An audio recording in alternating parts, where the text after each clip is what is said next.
Hello প্রিয় শিক্ষার্থীরা, আজকে তোমাদের জন্য নিয়ে এলাম ইংলিশ পড়া। আজকে তোমাদের ইংলিশ পড়াবো। সম্পূর্ণ ভিডিওটি দেখতে থাকো। তো চলো বেশি কথা না বলে ইংলিশ পড়া শুরু করে ফেলি। যাই হোক, এটা বই না, এটা হলো আপনার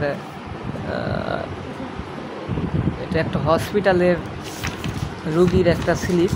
এটাই হচ্ছে আজকে তোমাদের পড়াবো। তোমরা যদি কেউ রুগীর স্লিপ পড়তে চাও তাহলে অবশ্যই এটা দেখলে তোমরা শিখতে পারবে। জল নামে নাকি বাইরে? বৃষ্টি নামতেছে।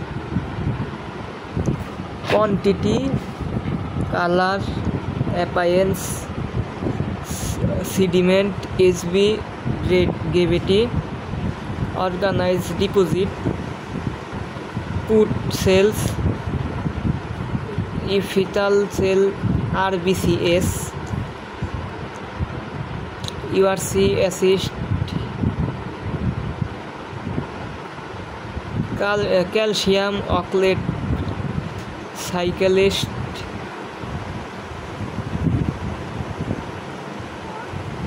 আজেট চয়েস, পিপেল।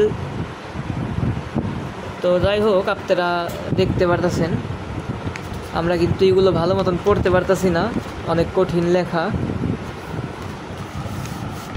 আপনাদের একটু আমি অন্য কিছু পড়ে শোনাই। 19 NGLD upper ref limited to rules out 1998 for high sensitive রিথিনম TNHS 1999 NGL গ্রে জোন। তো যাই হোক প্রিয় বন্ধুরা, আজকের মতন এই পর্যন্তই। Bye by.